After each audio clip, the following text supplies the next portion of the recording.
Breaking news. The Seattle Mariners just traded Jared Kelenic away. Wait, what?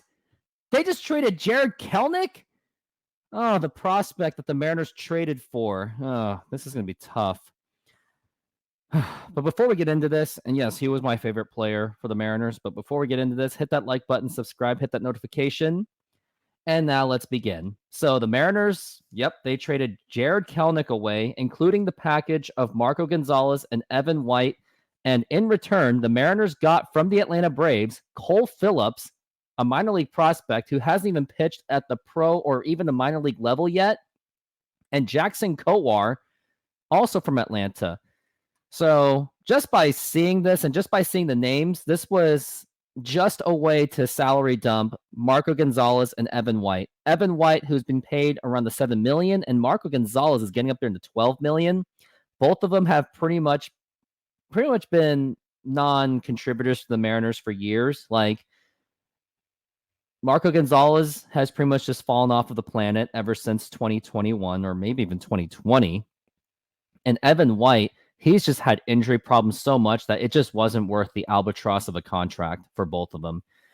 But the thing that bothers me was we traded away Jared Kelenic, who, yes, he seemed that he was on his way from April to May, but all of a sudden he just took a complete drop off going into June of 2023. And then he kicked that cooler and then didn't really even contribute much once he returned to the Mariners.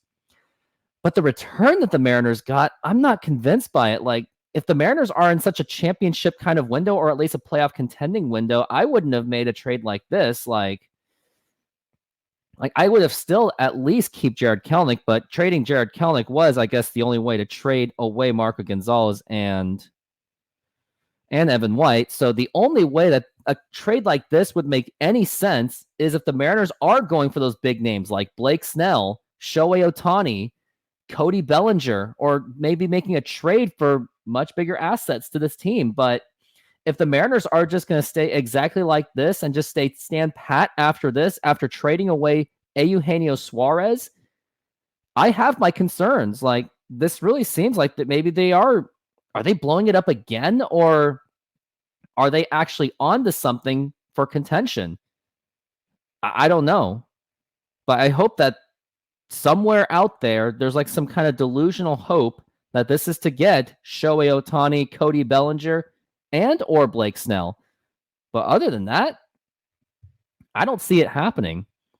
Now, I am going to miss Jared Kelenic because he does have the talent, but I guess the attitude just got in the way. But personally, I think it's just Scott Service just couldn't handle his kind of ego. And sometimes when you're the manager, you have to be willing to handle egos all the time. But looking at outfield, I don't feel good about it at all. Right now, center field is Julio Rodriguez. You don't have Teoscar Hernandez anymore. And who is your left field? As of now, just by seniority and the experience, Dominic Canzone and Cade Marlowe and Julio Rodriguez are now your starting outfielders. Like, you're not going to depend on like Lazaro Montez. He's nowhere near ready. He's too raw. Ryan Bliss is in infield. Like, I really hope the Mariners have a plan, because I don't think you can just keep depending on that. Oh, you just can't really depend on prospects any longer. Like, Mariners should be buying, but if you've noticed, like, all their transactions have been selling transactions. When they sold away Paul Sewald, and now they got rid of Teoscar Hernandez. Now, granted, the Mariners definitely needed an upgrade from that, and the Mariners actually nearly traded him away.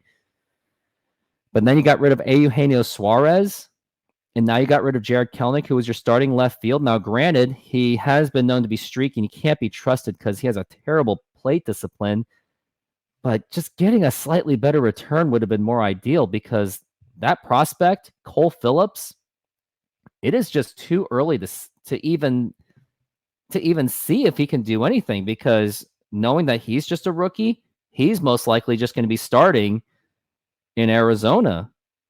And then maybe you'll see him in Modesto next year. I think that's the most you're going to see out of him. And then Jackson Kowar, I guess he's one of those guys you're really hoping that he could actually blossom into like the Paul Sewald and Kendall Gravemans that we once saw when they were failed pitchers back then.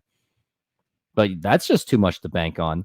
And again, I just wish the Mariners would actually just get an actual closer, because right now the only closer I would maybe trust to have is Matt Brash, and I wouldn't even bank on that. So bottom line, and I'm just going to be really quick and short and sweet with this because I want to do a live show on this. But the bottom line is, if the Mariners don't do any moves, don't expect the Mariners to even win 80 games. Now, if the Mariners do make the moves, like get any of those marquee free agents and make those good trades, then yes, the moves make sense. Because otherwise, if you're just trading just to trade, especially when you're in a championship kind of window, it makes absolutely no sense. Now, if you're adding talent and getting free agents and trading for some, then it makes sense. But those are my thoughts, quick thoughts on this Jarred Kelenic trade. Let me know in the comments of what you think. And if you did like this video, hit the like button, subscribe, hit that notification. And thanks for watching. And go Mariners.